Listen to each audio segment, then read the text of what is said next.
Queridos irmãos e amigos, quero saudar a todos que estão nos acompanhando essa transmissão da pregação da Palavra de Deus e desde já agradecer que estamos juntos. Graças a Deus pelo privilégio de podermos ter essa comunhão, ainda que virtual, enquanto aguardamos dias melhores, conforme a boa mão do nosso Deus sobre nós. Aproveite para juntar a família, as pessoas que estão aí na sua residência, para ler a Bíblia, para cantar, para orar conosco, enquanto nós celebramos esse momento de exaltação e glorificação ao nosso Deus. A exposição de hoje será baseada na carta de Paulo aos Romanos, capítulo 13. E eu queria chamar a sua atenção para a leitura do verso 1 até o verso 7, onde o apóstolo Paulo fala dos deveres e do relacionamento dos cristãos com as autoridades, um tema que eu creio extremamente relevante para o momento que nós estamos vivendo agora. Que todos estejam sujeitos às autoridades superiores, porque não há autoridade que não proceda de Deus, e as autoridades que existem foram por ele instituídas.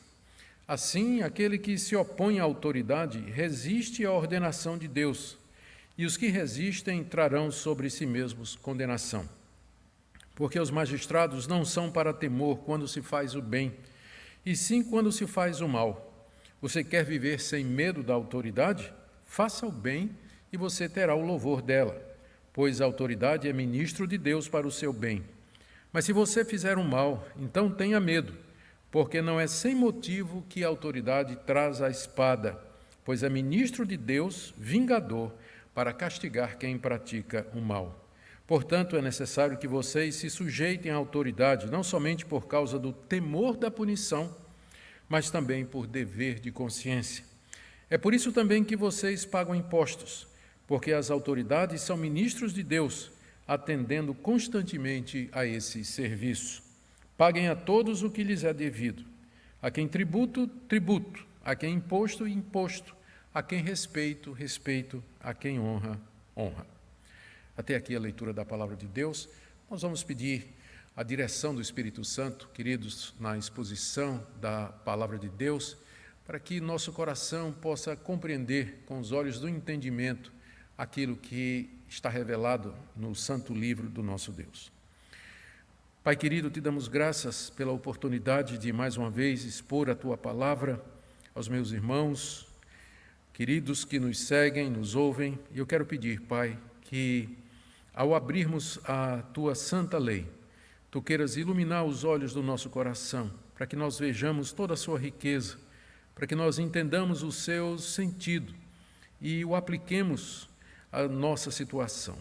Dá-nos entendimento e sabedoria, é o que pedimos em nome de Jesus. Amém. Amém. Queridos, o Império Romano que dominava o mundo na época em que o apóstolo Paulo compôs essa carta, ele tinha uma hierarquia muito bem definida e bastante complexa. Havia os governadores das províncias, havia os procônsules, os procurados, os procuradores, os prefeitos, magistrados, juízes, haviam as forças militares, e onde tinham os centuriões e assim por diante. Ou seja, era um sistema extremamente complexo. Os judeus daquela época tinham dificuldade em aceitar a autoridade do Império Romano, apesar dos privilégios que eles tinham, como isenções de seguir a religião oficial do Império Romano, isenção do serviço militar, e também eram isentos de trabalhar no sábado para poder obedecer à lei de Deus. Os judeus odiavam Roma e sempre estavam envolvidos em rebeliões e revoltas. Havia mesmo um partido entre os judeus, chamado de Zelotes, que se caracterizava por instigar revoluções contra o Império Romano de vez em quando. O apóstolo Paulo pode ter tomado conhecimento de que lá na igreja de Roma, capital do Império, os cristãos daquela cidade, especialmente os judeus que ali habitavam e que haviam se tornado cristãos, estavam tendo dificuldade em reconhecer a autoridade do Império Romano. E não era sem razão, porque as autoridades, ou o Império Romano, era dirigido por pessoas que eram pagãs, pessoas que eram idólatras, que serviam muitos deuses, eram conhecidos pela brutalidade, às vezes, a violência, e exerciam domínio pela força do exército romano, que era conhecido pela sua eficiência e crueldade. Os romanos consideravam César como divino, um título que os cristãos dariam somente a Jesus Cristo. E àquela altura já se esboçava um início de perseguição por parte do Império Romano. Na carta que Paulo escreveu à igreja de Roma, na sessão anterior a essa que nós acabamos de ler, Paulo havia falado a respeito do amor ao próximo e especialmente de amor aos inimigos. É talvez isso que o leva a refletir o papel dos cristãos na sociedade com relação às autoridades, num contexto em que elas eram injustas, cruéis, não conheciam a Deus e estavam misturadas com falsas religiões. Aqui no texto que nós lemos, o apóstolo Paulo, primeiro, ensina que os cristãos devem se submeter a toda a autoridade. Está aí do verso 1 ao verso 2. Depois ele diz o que é que os cristãos deveriam fazer para não viver com medo das autoridades, versos de 3 a 5. E, por último, a razão pela qual os cristãos deveriam pagar os impostos exigidos pelo Império Romano, versos 6 a 7. Minha expectativa é que Deus nos ajude, a partir da reflexão dessa passagem da Escritura, a meditar sobre o tempo que nós estamos atravessando, quando esse assunto do relacionamento dos cristãos, da igreja com o Estado, é trazido à tona por conta das medidas restritivas, das medidas de isolamento e proibição que têm sido passadas. Em primeiro lugar, Paulo diz que os cristãos deveriam se submeter às autoridades, versos 1 e 2, que todos estejam sujeitos às autoridades superiores, porque não há autoridade que não proceda de Deus e as autoridades que existem foram por ele instituídas. A ordem de Paulo aqui é dirigida a todos. Verso 1, todos estejam sujeitos, ou seja, aqui ele não está fazendo exceção alguma. Cada pessoa deveria estar sujeita à autoridade e inclui o cristão também. Estar sujeito significa obedecer, acatar e respeitar aquele que Deus colocou aqui nesse mundo, sobre nós como autoridade. Significa seguir as leis estabelecidas por ele, significa acatar as suas determinações, significa pagar os impostos e tributos que são devidos a eles e tratar com respeito às autoridades que estão constituídas. E Paulo apresenta 5 razões para isso nesses versículos que nós lemos, versos 1 e 2. Primeiro, porque elas são autoridades superiores, diz o verso 1, estejam sujeitos às autoridades superiores. Superiores porque estão numa posição superior dentro da hierarquia da sociedade e essas pessoas, autoridades, elas foram estabelecidas para nos governar. Não é que as suas pessoas sejam superiores a nós ou melhores.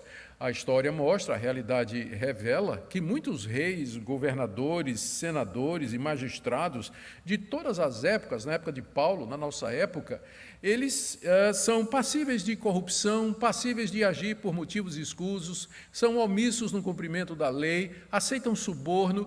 Então, quando Paulo diz sujeitem às autoridades superiores, não é que eles estão dizendo que a pessoa dos governantes é superior a nós, moralmente falando, espiritualmente falando, eticamente falando. Não, está dizendo que a posição que eles ocupam dentro da hierarquia da sociedade é superior à nossa. É por isso, então, que nós devemos nos submeter.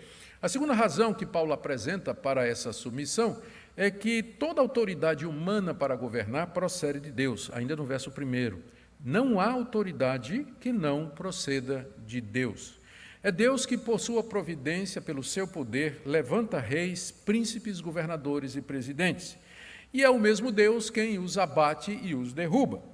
E essa providência de Deus, estes caminhos de Deus, eles são secretos. Nem sempre nós sabemos o motivo por que Deus coloca em autoridade um ímpio ou permite que uma pessoa corrupta ascenda ao poder e exerça influência sobre toda uma nação, inclusive trazendo prejuízos para a Igreja de Deus.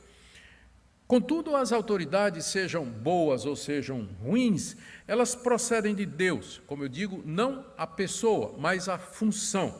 Para o cristão, a autoridade de Deus está por detrás de toda autoridade humana, de todo governo e poder humanos, e é por isso que nós devemos respeitar. Toda autoridade procede de Deus, e ele delegou essa autoridade aos governantes, para que, através desse poder conferido por Deus, estabeleçam o bem comum, promovam o bem da sociedade, cuidem dos direitos dos cidadãos, enfim, encaminhem todos os negócios do país, do estado, da cidade que está jurisdicionada, conduza tudo isso para o bem do povo e para o progresso de todos. A terceira razão que Paulo apresenta, pela qual os cristãos deveriam estar sujeitos às autoridades, é que as que existem, foram instituídas por Deus. Ainda verso 1, as autoridades que existem foram por Deus instituídas.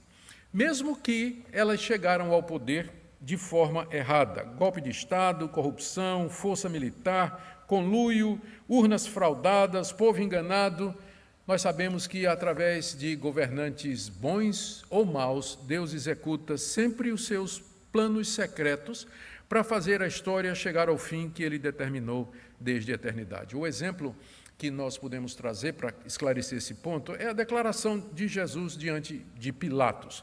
No Evangelho de João, capítulo 19, nos versos 10 a 11, nós temos o seguinte registro que eu quero ler para você agora. Pilatos advertiu Jesus: você não me responde? Você não sabe que eu tenho autoridade para te soltar e autoridade para te crucificar? Respondeu Jesus: nenhuma autoridade terias sobre mim se de cima não te fosse dada. Por isso, quem me entregou a ti, maior pecado tem. Pilatos disse a Jesus: eu tenho autoridade para te soltar e tenho autoridade para te crucificar. Jesus não questionou, ele apenas disse: sim, você de fato tem essa autoridade, mas ela te foi dada. Nenhuma autoridade você teria sobre mim se de cima não te fosse dada. Ou seja, mesmo que Pilatos fosse aquele governante injusto, aquela pessoa que haveria de entregar Jesus por motivos políticos, ainda assim Jesus reconheceu que ele tinha autoridade e que essa autoridade procedia de Deus, porque dessa forma Deus haveria de executar o seu propósito antes da fundação do mundo, de que o seu filho morresse pela cruz. Lembremos também no Antigo Testamento do ímpio rei Ciro, que Isaías chama de servo do Senhor, em Isaías, no livro do profeta Isaías. Eu estou sem a citação aqui. Por que Isaías chama Ciro de servo do Senhor? Porque Ciro foi um instrumento que Deus usou para trazer o seu povo, o povo de Deus, de volta à terra prometida. Então, Isaías se refere a ele como sendo servo do Senhor. O meu ponto aqui é esse, que as autoridades que existem, elas estão ali porque foram estabelecidas por Deus. Quarto argumento do apóstolo Paulo para que nós nos sujeitemos, está no verso 2, que se nós nos opormos à autoridade, é, na verdade, resistir à condenação, é resistir à ordenação de Deus, me desculpem. Aqui, o que Paulo, se colocar o resistir à autoridade, como está aqui no verso 2, é se colocar contra aquilo que Deus instituiu. Paulo talvez tenha em mente as seguintes situações, pense bem. Desobedecer às leis emanadas dos governantes, desacato e desrespeito à pessoa do governante, deixar de pagar os impostos, deixar de orar pelos governantes e buscar subverter o governo por meios ilegítimos. Isso, o apóstolo Paulo diz, é resistir à autoridade. Resistir à autoridade. Paulo diz que isso, em quinto lugar, traz a condenação, final do verso 2, os que resistem trarão sobre si mesmos condenação. Resistir à ordenação de Deus trará condenação. Aqui, da parte de Deus, e essa condenação não é necessariamente a condenação eterna, mas Deus entregar os infratores a que sejam presos, acusados, julgados e condenados pelas autoridades, e certamente Deus não estará a favor deles. Estas são as razões, 5 razões pelas quais o apóstolo Paulo quer que os cristãos de Roma se sujeitem às autoridades, ainda que injustas, ainda que violentas, ainda que encabeçadas pelo ímpio imperador Nero, ainda que hostis. E o argumento de Paulo é: isso é porque a autoridade procede de Deus. Isso porque a autoridade que existe, ela foi estabelecida por Deus. É dessa maneira que Deus governa o mundo e atende os seus propósitos aqui nessa terra, através dos reis e governantes que ele levanta, segundo os seus propósitos que nem sempre nos são conhecidos. São deveras misteriosos boa parte do tempo. Mas aqui é importante lembrar que a mesma Bíblia, e nós vamos ver na vida do próprio apóstolo Paulo, existem exceções a essa regra. A regra é sempre nos sujeitar às autoridades.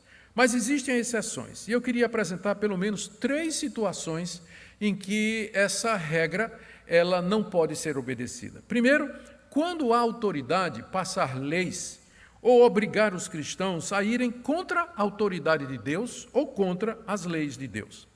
Por exemplo, no Antigo Testamento nós lemos a história de como o rei Faraó determinou que as parteiras egípcias matassem todo nenê judeu que fosse menino. Diz lá o texto no livro de Êxodo que elas temeram a Deus e que elas esconderam os meninos e não os mataram segundo a ordem do rei. E depois diz o texto que Deus as abençoou porque elas desobedeceram a Faraó, porque a ordem do Faraó era uma ordem injusta, era uma ordem ímpia.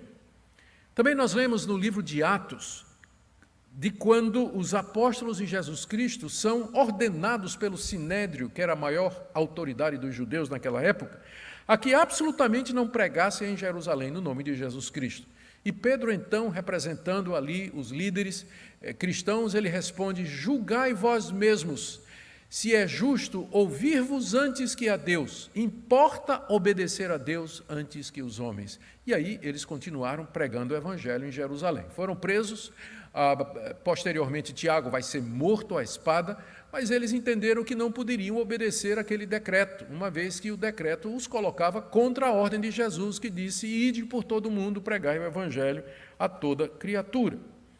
Então, quando a autoridade passar decretos e leis que vão contrárias, ou que são claramente, note a minha ênfase, claramente contrária à palavra de Deus, então nós temos exemplos na Bíblia de que nós não só podemos, mas é nosso dever desobedecer. Uma outra situação é quando as autoridades forem arbitrárias e elas mesmas agirem contra a lei. Por exemplo, no nosso país nós temos a autoridade maior, que é a nossa Constituição. Os 3 poderes estão debaixo da Constituição e não podem ir contra a Constituição.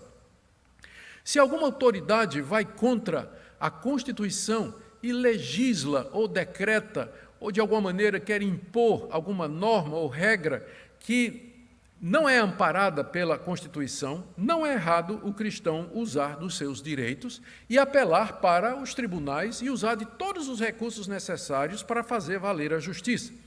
Eu dou o exemplo do próprio apóstolo Paulo, que é autor do texto que eu estou expondo aqui. Pelo menos 2 vezes o apóstolo Paulo apelou para os seus direitos como cidadão romano, quando estes direitos estavam para ser violados.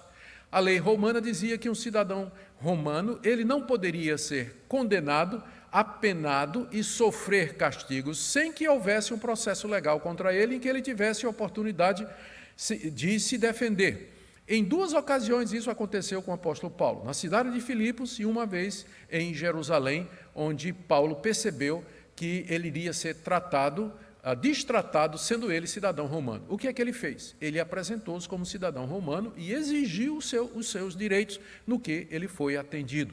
E mais adiante, numa situação em que ele percebe que os judeus estavam usando de malícia para condená-lo, ele então usa mais uma vez os direitos de cidadão romano e diz: eu apelo ao tribunal de César, eu quero ser julgado pelo tribunal de César.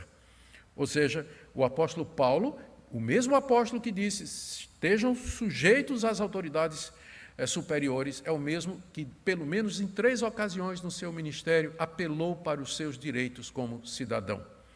E a terceira situação em que o cristão deve ver a possibilidade de não obedecer às autoridades constituídas é quando ela se vira contra a igreja e a persegue de maneira implacável, querendo exterminar o cristianismo. Nós podemos orar para que Deus remova uma autoridade ímpia que nos persegue e que quer acabar com a igreja de Deus. Nós podemos participar de movimentos e atos contra o governo, uma vez que eles sejam legítimos e permitidos por lei, tais como greves, passeatas, atos, e sempre com respeito e temor. Sempre podemos fazer isso, dentro daquilo que a nossa lei permite no Brasil. Então, recapitulando, toda autoridade procede de Deus e, por definição, os cristãos deveriam estar sujeitos. Entretanto, existem ocasiões em que a própria Bíblia nos chama a desobedecer a essas autoridades, quando elas querem legislarem da sua esfera, quando elas vão contra a lei de Deus ou quando elas se levantam para perseguir a igreja e proibir a pregação. Agora vamos para a segunda parte da mensagem do apóstolo Paulo, que está aí do verso 3 até o verso 5, o que fazer para não viver com medo da autoridade? Os cristãos não deveriam viver com medo da autoridade. A hostilidade dos judeus e pagãos naquela época contra os cristãos, acusando-os diante dos magistrados, e o receio de a qualquer momento ser chamado para prestar depoimento diante dos tribunais, tudo aquilo poderia causar receio e temor nos cristãos. Mas Paulo os tranquiliza, dizendo no verso 3 o seguinte: os magistrados não são para temor quando se faz o bem, e sim quando se faz o mal. Não tenha medo. Deus colocou os magistrados para punir o mal e não para punir o bem. Então, não tenha medo da autoridade, porque, em princípio, ela não foi colocada para perseguir os cidadãos de bem. A razão que Paulo dá é que elas são ministros de Deus para o bem do cidadão. Verso 4 diz assim: pois a autoridade é ministro de Deus para o seu bem. A palavra ministro aqui é a palavra diácono, que significa alguém que serve, alguém que presta um serviço. As autoridades, os magistrados, estão a serviço de Deus para promover o bem dos cidadãos que praticam o bem. Portanto, se você praticar o bem, não tem nada a temer, como diz aqui o verso 3. Você quer viver sem medo da autoridade? Faça o bem e você, na verdade, terá o louvor dela. Também no verso 4, Paulo diz que a autoridade é ministro de Deus para punir o mal. E ele até usa a expressão, é vingador de Deus, e diz que traz a espada. A espada aqui não é para dar uma palmadinha aqui no malfeitor, não. A espada aqui é para executar a pena de morte, a decapitação, que era a pena de morte que havia no Império Romano. Ele traz a espada para castigar malfeitores. E essa era a razão pela qual é chamada de vingador de Deus aqui, porque Deus, através das autoridades, ele executa juízo sobre os ímpios quando as autoridades exercem corretamente o seu papel. Quando os juízes, quando os delegados, quando os policiais, quando eles fazem o seu trabalho corretamente, então eles punem os malfeitores, eles pegam os corruptos, eles acabam com o tráfico de drogas e outros tipos de males, crime organizado que há na nossa sociedade, e Deus usa os magistrados, Deus usa as pessoas que trabalham nessa área como instrumento para executar a sua vingança, ou seja, a sua justiça sobre os ímpios. Lembremos aqui que Paulo está descrevendo o papel ideal das autoridades e, infelizmente, não aquilo que acontece na prática e que ele conhecia tão bem. Então, 2 motivos para vivermos em submissão à autoridade. É o temor da punição, se fizermos algo errado, está aí no verso 5. É necessário que você se sujeite à autoridade, não somente por temor da punição, o medo de ser punido. Essa não é a melhor motivação de todas, mas certamente é uma motivação válida. Mas tem outra que é maior, que está no final do verso 5. Paulo diz assim: mas também por dever de consciência. O cristão tem uma consciência e essa consciência está em dívida diante de Deus. Por dever de consciência diante de Deus, o cristão se sujeita às autoridades porque reconhece que elas foram estabelecidas por Deus. Agora, a terceira parte do texto, Paulo dá os motivos pelos quais nós devemos pagar os tributos devidos à autoridade. Os cristãos pagavam esses tributos, como diz aí o verso 6. É por isso que também vocês pagam impostos. Por que é que, então, eles deveriam continuar a fazer isso? Paulo coloca 3 motivos aqui. O primeiro é que as autoridades, ou a autoridade, ela é ministro de Deus, como já foi mencionado. Paulo volta a repetir esse argumento aqui no verso 6. É por isso que você paga imposto, porque a autoridade é ministro de Deus, é servo de Deus. É servo de Deus, ela se dedica integralmente a promover o bem e punir o mal, e precisam-se recursos. Recursos são necessários para a manutenção dos governos a nível federal, estadual, municipal.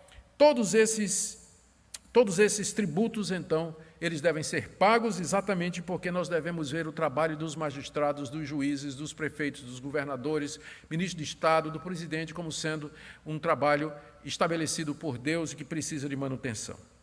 Segundo, é que eles atendem constantemente a esse serviço, se dedicam integralmente a isso. E terceiro, nós devemos dar a todos o que é devido, que é o ponto aqui final, no verso 7, paguem a todos o que lhes é devido. A quem tributo, tributo, a quem imposto, imposto, a quem respeito, respeito, a quem honra, honra.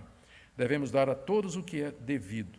E estes são os itens que nós devemos às autoridades. Tributo, imposto, respeito e honra. Mais uma vez, não por conta das suas pessoas, mas por conta da função que eles exercem. O que é que nós podemos aprender? Eu juntei aqui 6 conclusões que eu quero ver com vocês, encaminhando já para o final dessa exposição. Primeiro, o texto nos ensina que nós temos que reconhecer que por cima e acima de todos os poderes humanos está o nosso Deus assentado no trono do universo, juntamente com o seu Cristo. Por detrás de toda a autoridade humana está a autoridade de Deus, porque somente Deus tem autoridade plena. Toda autoridade humana é delegada por Deus e é por isso que todas as autoridades irão prestar contas a Deus no dia do juízo de como exerceram o seu poder. E aquelas autoridades que extrapolaram, que usaram o poder para benefício próprio, que se corromperam, elas haverão de responder ao justo juiz, Jesus Cristo, naquele grande dia, quando ele se assentar no trono para julgar todas as nações, inclusive aqueles que ocuparam cargo de autoridade. Esse texto também nos ensina a respeitar e honrar as autoridades estabelecidas, ainda que não sejam bons governantes e que sejam corruptas e más. Isso significa respeitar as suas pessoas, evitar o escárnio, zombaria, insulto, xingamento, ainda que discordando deles. E aqui é lamentável nós percebermos que não poucas vezes evangélicos, através das redes sociais, e eu estou me referindo não ao presente governo, mas a todos os governos anteriores, desde que as redes sociais se tornaram um fenômeno brasileiro, isso já vai alguns governos atrás, evangélicos que discordam do governo anterior, do governo de Michel Temer, de Dilma, de Lula, ou até do presente governo, eles, em vez de mostrarem a sua discordância com respeito e consideração, é só xingamento, não é? É só xingamento. E alguns até me disseram, quando eu levantei essa questão, pastor, mas não dá para suportar, não dá para aguentar. A palavra de Deus, quando Paulo escreveu isso aqui, dizendo que nós devíamos respeitar o governante, o imperador era Nero, totalitário, absoluto, cruel, maligno, perseguidor da igreja. Entretanto, Paulo diz que se devia tratar a sua pessoa com respeito, ainda que discordando frontalmente das suas ações e da maneira como se governava. Nós aprendemos também aqui pelo texto que nós podemos orar para que Deus nos dê, e devemos orar para que Deus nos dê, governantes bons, que cumpram o seu papel, que protejam e incentivem os cidadãos de bem e que punam e castiguem os malfeitores. Se as autoridades cumprissem o seu papel, conforme está na nossa Constituição, de fato nós não teríamos tantos problemas e tantas dificuldades. Nós podemos orar para que Deus levante bons governantes a nível federal, a nível estadual, a nível municipal, para que nós possamos ter uma vida tranquila e possamos ganhar o nosso pão com tranquilidade. Quarto lugar, nós vemos por esse texto que o reino de Deus em sua perfeição, justiça, santidade e verdade nunca será implantado aqui nesse mundo completamente. Nós aguardamos a vinda do Senhor Jesus Cristo, o Rei da Glória, para reinar sobre o seu povo no novo céu e na nova terra, onde habita a justiça. É isso que nós fazemos. Portanto, queridos, suporte o sofrimento com paciência e resignação. Faça o bem aos inimigos, vença o mal com o bem. Aqui ainda não é o nosso lar, aqui ainda não é o estado eterno. Todo governo, ele sempre será feito de homens corruptos, inclinados. Quando eu falo corruptos, é com o coração inclinado ao mal, o coração aberto à vaidade, a busca de interesses próprios em vez de buscar o bem comum. Sempre haverá isso, qualquer que seja a linha quer seja de direita, quer seja de esquerda, sempre haverá pessoas assim, porque a corrupção do coração humano é universal, é universal. Portanto, nós sabemos que nunca será aqui em justiça e perfeição o reino de Deus. Por isso nós aguardamos a vinda daquele que é santo, que é justo, em quem não há pecado, o Senhor Jesus, que nos governará finalmente no novo céu e na nova terra. Enquanto o Senhor Jesus não vem, sejamos o que o Senhor Jesus e os apóstolos ensinaram e façamos aquilo que eles nos mandaram. Oremos pelas autoridades, pratiquemos boas obras de justiça, usemos os meios legítimos para implementar leis justas e o cumprimento delas e, acima de tudo, preguemos e vivamos o Evangelho de Cristo como testemunho ao mundo caído. Que Deus abençoe essa palavra no seu coração, que sirva de meditação nessa época que nós estamos vivendo, em que o relacionamento dos cristãos com as autoridades ganha um destaque maior por conta dos decretos de isolamento, por conta das normas, leis e regulamentações que são passadas em nome da saúde e que devem ser obedecidas. Nós devemos, como bons cidadãos, obedecer às normas e não ser instrumentos de contaminação de outros. Mas também devemos saber que existem limites a isso aí e que a liberdade religiosa nos é garantida pela Constituição e que devemos ficar atentos. Não é nossa interpretação até o momento de que existe uma perseguição religiosa no Brasil, mas já se percebeu que as autoridades de diversos níveis, elas são capazes de passar decretos e leis que uma hora ou outra vão chegar até o funcionamento das igrejas. Portanto, devemos ficar alertas, orar ao nosso Deus, sermos submissos às autoridades enquanto elas não nos exigem para irmos contra a nossa consciência e contra a palavra de Deus e aguardar em Deus que não seja necessário confrontos no final. E que a graça do nosso Deus esteja conosco. Queria convidá-la a orar para terminar esse momento de pregação. Nosso Deus, dá-nos sabedoria no momento que nós estamos vivendo. Dá-nos graça e misericórdia para que possamos viver como cidadãos, exemplares, humildes, submissos, pagando nossos impostos, mas ao mesmo tempo conscientes dos nossos direitos, conscientes da submissão maior à Tua lei, da submissão maior ao Senhor Jesus. Dá-nos sabedoria, dá-nos resiliência, paciência, enquanto aguardamos a vinda do Senhor e o novo céu e a nova terra, o reino de paz que Ele haverá de estabelecer. Em nome de Jesus. Amém.